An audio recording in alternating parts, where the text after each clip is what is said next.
세상을 살아가다 보면 그리스도인들이 자꾸 혼란을 겪게 됩니다.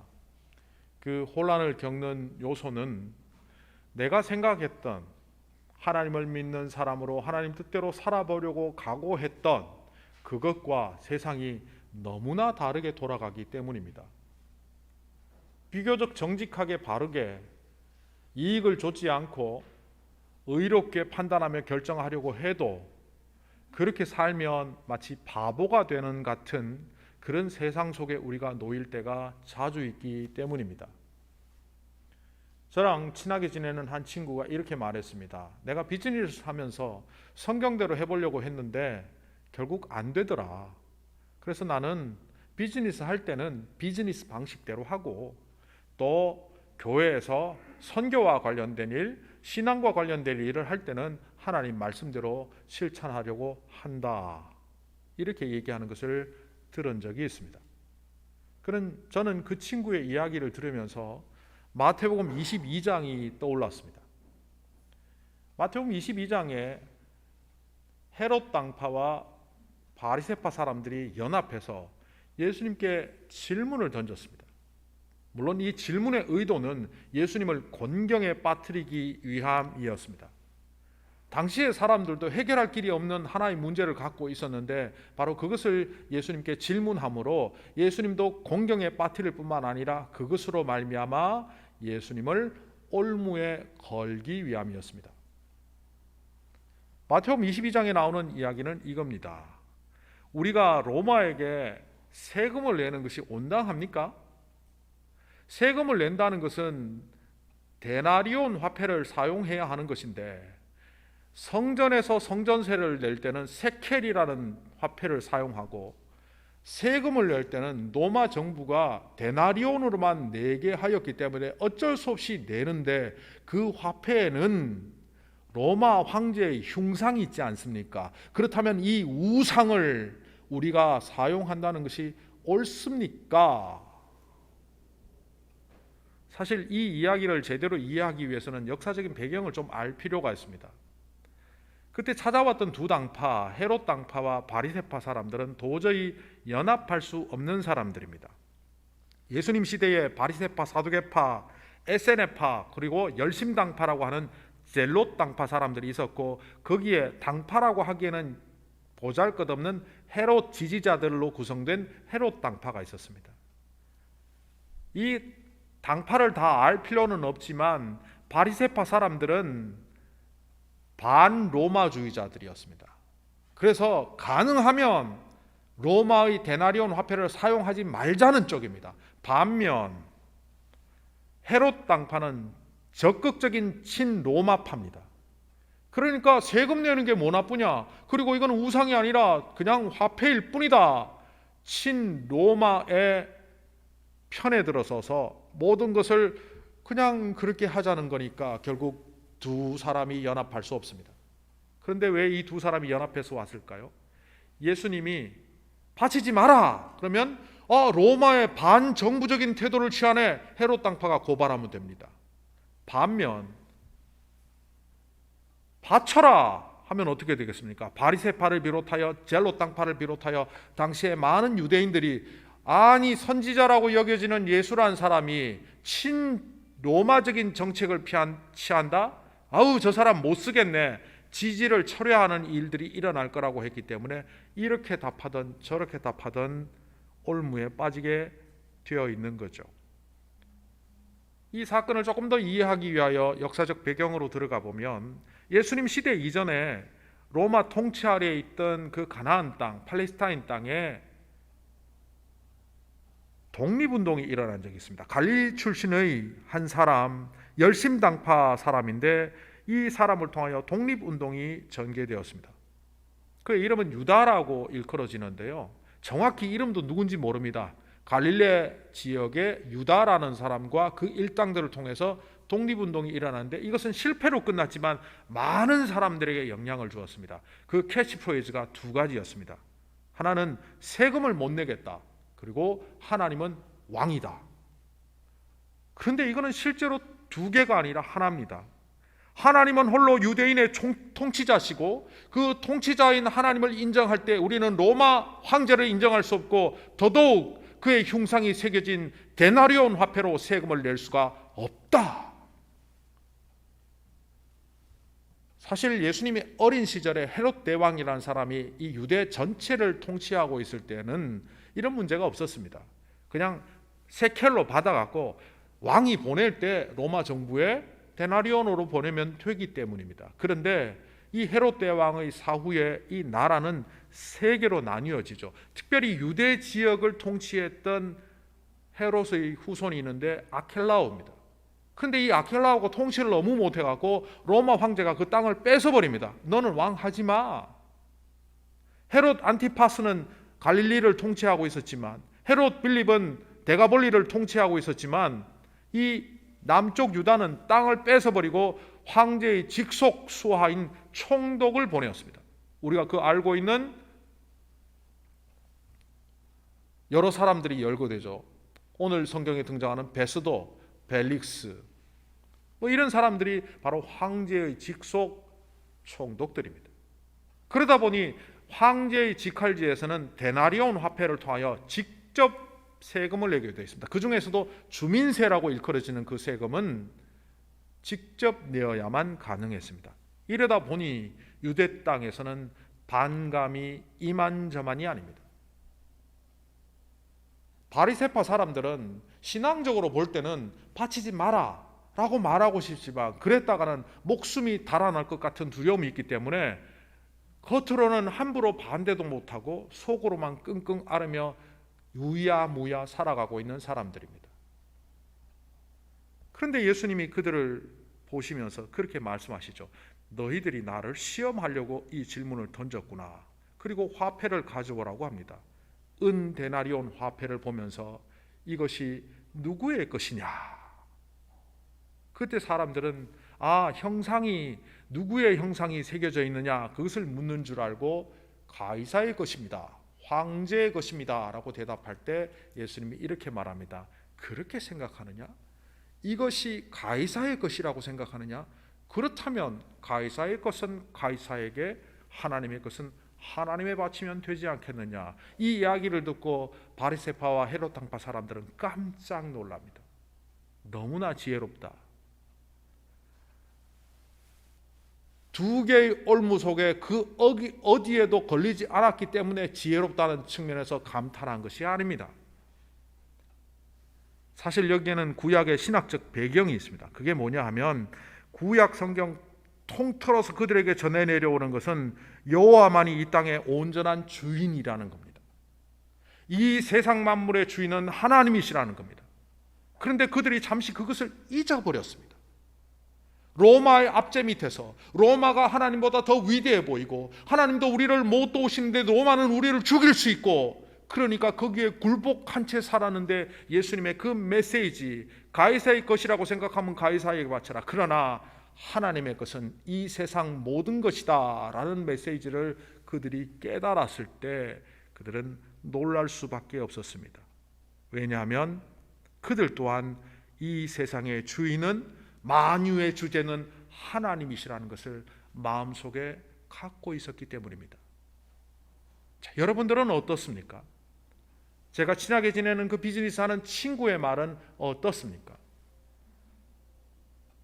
왜 그는 성경의 말씀대로, 하나님의 말씀대로 살아보려고 애썼는데 자기의 사업장에서, 비즈니스 현장에서 그것을 적용하지 못했을까요? 그 적용하지 못한 것이 어떤 이유일까요? 왜 가이사의 것, 황제의 것과 하나님의 것이 이분법적으로 구분된 그런 세상에 살 수밖에 없었을까요? 그런 사람들을 향하여 예수님은 왜 이 세상의 모든 것은 하나님의 것이다라는 것을 선포하셨을까요? 오늘 말씀 속에 가면 몇몇 사람들이 등장합니다.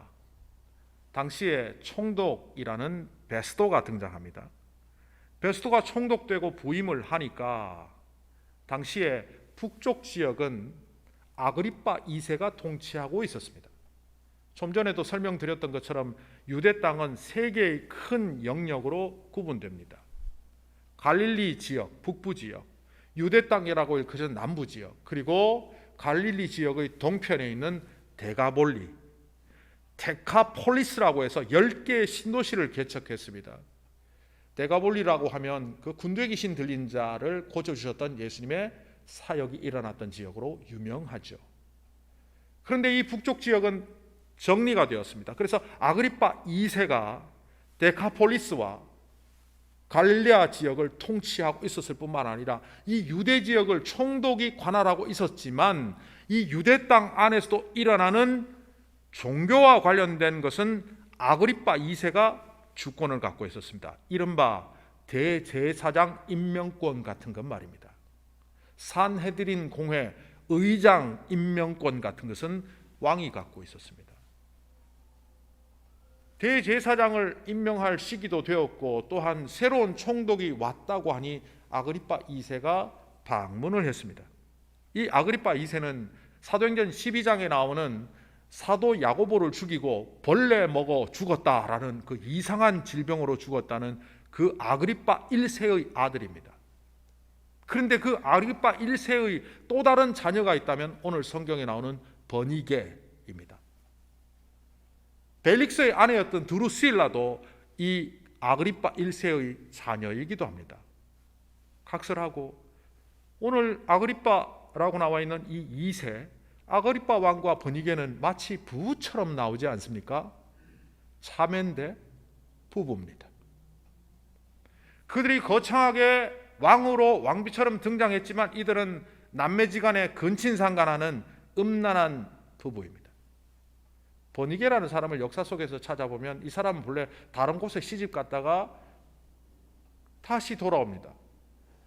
시가의 권력이 막강해서 시집 갔더니만 살아가다가 쫄딱 망한 거예요. 버리고 온 겁니다. 와보니 자기에게 친절하게 대해주는 오빠가 있고 오빠에게 비부부터 살면 잘 살 것 같다는 생각을 했습니다. 그러다가 여러 가지 사연이 있지만 다 자르고 제가 굵은 것만 얘기합니다. 그러다가 유대란 나라가 몽땅 망합니다. AD 70년경 이 사건 사도행전 현장으로부터 10년 후가 되면 유대란 나라는 완전히 역사 속에서 사라지는데 그때 이 유대 땅을 정복하러 온 베스파티아누스 황제의 아들인 티투스 장군이 있습니다. 예루살렘 성전을 파괴한 그 사람의 첩으로 또 이 여인은 들어가서 로마 가서 살게 됩니다.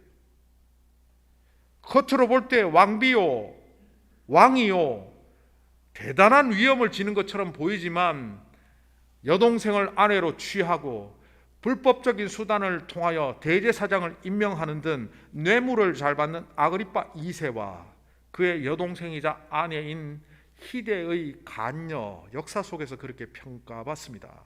버니게가 우뚝 서 있습니다. 그 앞에 총독 베스도는 정의롭고 성실한 것처럼 보이지만 그 또한 치장이 아주 심합니다. 오늘 말씀에 보면 그런 굉장히 정의로운 사람처럼 말합니다. 유대 지도자들이 바울을 내놓으라고 했지만 나는 로마법에 따라 정의롭게 처리를 해서 재판을 진행했습니다. 거짓말이죠. 우리는 이미 사도행전 25장 앞부분에서 알고 있지 않습니까?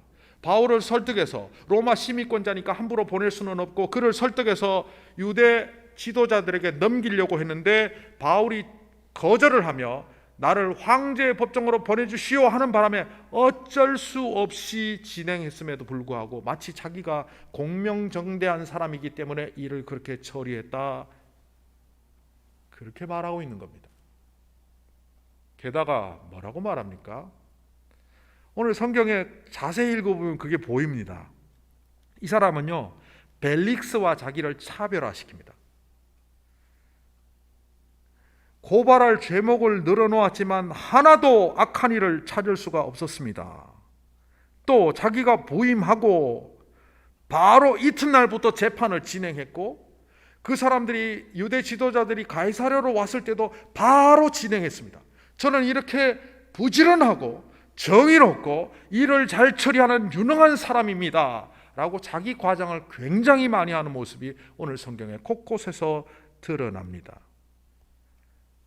그리고 아그리빠와 버니게가 재판 한번 봅시다 하니까 공명정대한 사람이 법에 따라 심판하지 않고 유력자가 요청하니까 바로 그 다음날 재판을 열어줍니다. 그리고 폼나게 멋지게 재판하기 위하여 아그리빠와 버니게에게 멋있게 차려입고 나오도록 했습니다. 자기도 완벽한 복장으로 나간 것은 물론입니다. 그리고 자기 휘하에 있는 고급 장교들, 당시에 가이사랴에는 5개의 로마 사단 군대가 주둔하고 있었는데 이 5개는 각 장군들이 천부장이라고 일컬어졌습니다. 이 천부장 5명이 그 사단을 이끌고 있었는데 이 고급 장교들은 그들을 의미합니다. 완벽한 군장을 하고 그 도시의 요인들, 유지들이라고 나와 있는데 이것은 아마 원로원을 모막한 시의회가 있었던 것으로 보이고 시의회의 세니터, 원로 의원들이 그 자리에 동석한 것으로 보입니다. 복장을 화려하게 했다. 무슨 근거로 해석하느냐? 성경에 이렇게 나옵니다. 아그리빠와 버니게가 위엄을 갖추고 완벽한 복장을 하고, 이게 좀 헬라어로 재밌는 단어입니다. 판타지아라는 단어인데 이 판타지아는 완벽하게 복장을 갖추었다는 말도 되고 허세 떨다, 사치를 부리다, 뭐 이런 뜻도 있습니다. 어쨌든 왕을 비롯하여 장군을 비롯하여 총독을 비롯하여 유지들이 온갖 아름다운 장식을 하고 이 법정에 서 있습니다. 이들이 왜 이럽니까?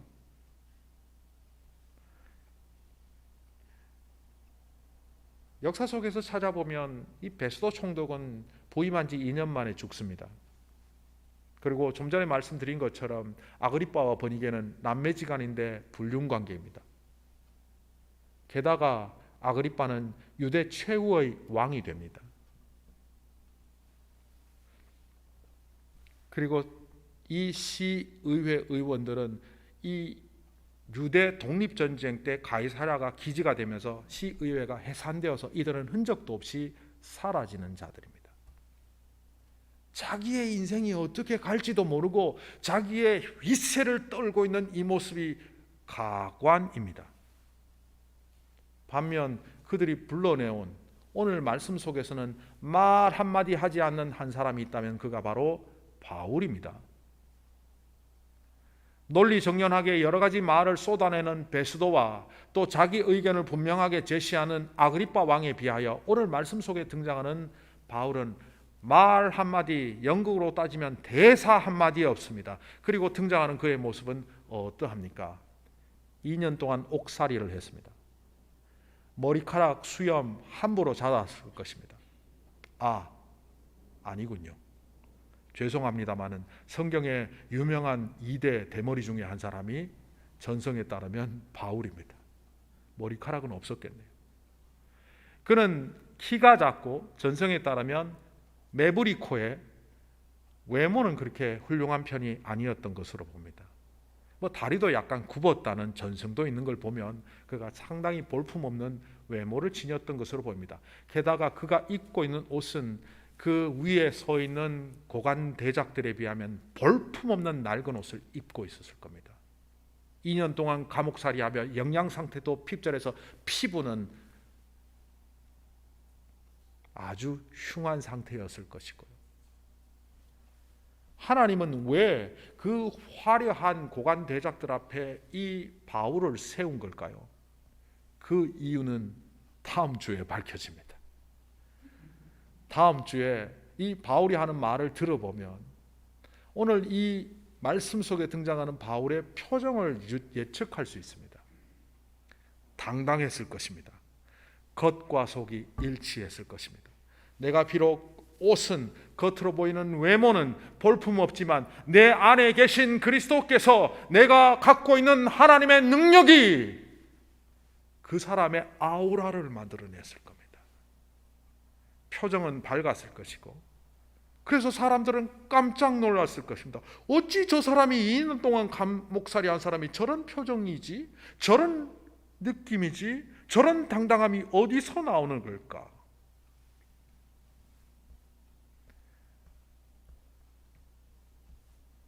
저랑 친하게 지내는 사람인지라 그 비즈니스 하는 친구에게 한참 지난 후에 다시 만나서 식사를 하며 그 얘기를 꺼냈습니다. 요즘도 비즈니스 할 때는 비즈니스 원칙대로 하나님의 말씀이나 이것은 선교나 교회 일할 때만 적용하며 그렇게 사냐고 물었더니만 그렇다고. 내가 비밀을 하나 알려주겠다고 했습니다. 왜 당신이 그런 선택을 할 수밖에 없었는지 아는가? 뭐냐고. 비즈니스의 목적이 돈 버는 것이고 비즈니스를 통해서 잘 먹고 잘 살겠다는 그 목표에는 다른 목표가 없기 때문에 당신은 세상의 원리대로 비즈니스를 할 수밖에 없는 거야. 그런데 교회 일을 하면서는 그래도 하나님의 영광, 하나님의 뜻대로 내 이름이 나기보다는 하나님의 뜻대로 선교가 되고 교회 일이 되어야 된다는 것을 생각하기 때문에 그 목표에 따라서 당신은 당신의 탐욕과 욕심도 절제하며 당신의 생각도 누르며 공동체 이익을 위해서 판단하는 하나님의 뜻을 따라 판단하고 결정하는 그런 모양새를 갖고 있어. 그런데 이게 오랫동안 이분법적으로 되면 악화가 양화를 구축한다고 이 세상의 나쁜 생각이 영적인 거룩한 생각을 잠식해 들어오고 결국에 가서는 교회에서 결정하고 선교회를 결정하는데도 당신은 비즈니스 방식으로 당신의 이익을 위하여 당신의 이름을 위하여 당신이 얻을 수 있는 것을 위하여 일할 수밖에 없는 사람이 돼. 어떻게 하겠어? 비즈니스의 목적을 바꿔 하나님의 영광을 위하여 이것은 가이사의 것이 아니라 하나님의 것이다라는 것을 선언해. 먼저 그의 나라와 그의 의를 구하면 이 비즈니스를 통해 주시는 이익조차도 하나님께서 주신다는 것을 믿어. 바르고 정직하게 하면 돈 못 번다는 생각을 버려. 혹시 정말 어려움에 처하게 되면 하나님께 기도해. 하나님 살려주십시오. 주님 뜻대로 하다가 망하게 되었습니다. 망하지 않게 살려주십시오. 하나님이 역사하신다는 것을 믿어.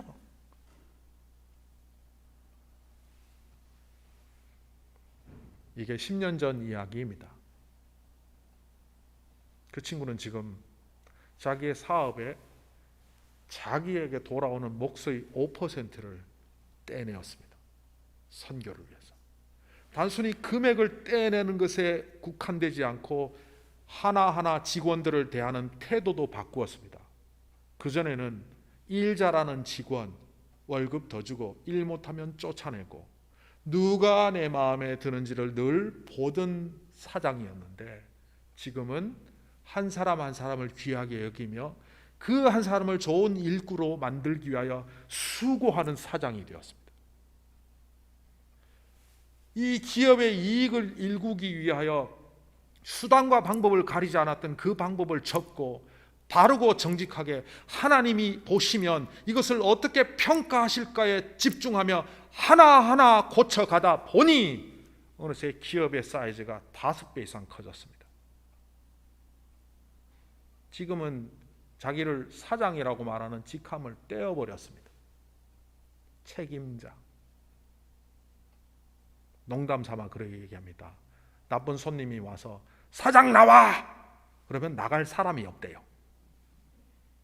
주님 나가십시오. 제가 그 친구를 통해서 배운 것이 있다면 담임 목사 타이틀을 떼야 되겠구나.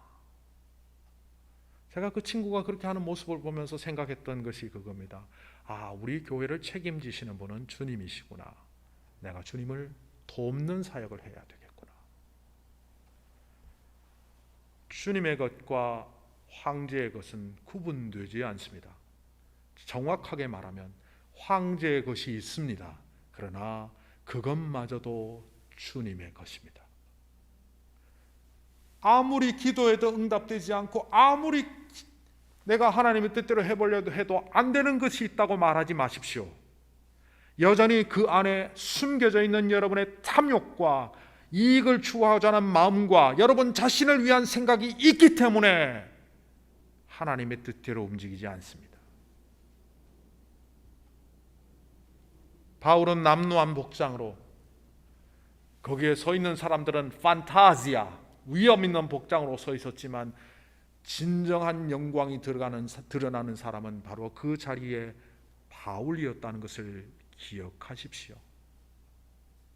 세상의 영광으로 치장하려고, 남이 나를 어떻게 알아주나, 나에게 어떤 이익이 돌아오나, 내가 이 일을 했을 때 나는 과연 무엇을 얻을 수 있는가를 생각하는 사람이 아니라, 내가 주의 나라를 위하여 하나님의 미랄이 된다면 비록 죽어 사라질지라도 나를 통하여 역사하시는 하나님께서 30배, 60배, 100배의 결실을 맺으실 것이라는 것을 믿으며 주님과 동행하는 여러분이 되십시오. 편협한 생각으로 끊임없이 흑백 논리에 빠져 하나님의 것과 황제의 것을 구분하는 미련한 사람들이 아니라, 비록 2년 동안 감옥에 갇혀 있을지라도 그 당당함을 잃지 않고 하나님 앞에, 사람 앞에 온전히 섰던 바울처럼 그런 모습을 바라보십시오. 하박국 선지자는 이렇게 우리에게 그 지혜를 알려줍니다. 무화과 나무에 과일이 없고 포도나무에 열매가 없고 올리브 나무에 소출이 없고 밭에서 거두어 드릴 것이 없고 우리의 양이 없고 외양간에 송아지가 없을지라도 나는 주님 안에서 즐거워한다. 왜냐하면 나를 구원하신 하나님 안에만, 그 안에만 기쁨이 있기 때문이다. 세상 속에 헛된 거짓된 영광이나 가치를 붙잡고 기쁨을 누리려고 하지 마십시오. 그러면 화려한 듯 하나 2년 후에 죽는 베스도 총독처럼 그렇게 될 뿐입니다. 화려한 듯 하나 그 속에 숨겨진 베니게와 아그리빠의 더러움처럼 그 더러움이 우리 안에 있을 겁니다. 뿐만 아니라 그가 자랑했던 그 나라는 곧 사라질 뿐입니다. 바울은 사도행전 23장 11절에서 이런 말을 하나님께 들었습니다. 그날 밤에 주님께서 바울 곁에 서서 말씀하셨다. 용기를 내어라. 네가 예루살렘에서 나의 일을 증언한 것과 같이 로마에서도 증언하여야 한다. 감옥에 2년 동안 갇혀 있었음에도 그가 지치지 않았던 이유는 하나님의 시간에 하나님께서 역사하셔서 나를 로마로 보내실 것을 그가 믿었기 때문입니다. 그래서 베스도 총독이 그를 불러내었을 때 그가 웃음을 머금고 힘차게 달려나올 수 있었던 이유는 이제 내가 로마로 가나보다. 이제 내가 주님의 뜻에 따라 그곳으로 가나보다. 주님의 꿈을 이루어 가시는 주님을 그 자리에서 발견했기 때문입니다. 우리 믿는 사람들은 행복해야 합니다. 2021년이 행복하셨습니까? 대부분의 사람들은 별로 행복하지 않았다 말할지도 모릅니다. 그렇다면 2022년은 행복할 것 같습니까? 잘 모르겠는데요 라고 대답할 사람들이 많을 겁니다. 그러나 우리 믿는 사람들은 행복하게 살아야 합니다. 왜냐하면 행복하지 않을 이유가 없습니다.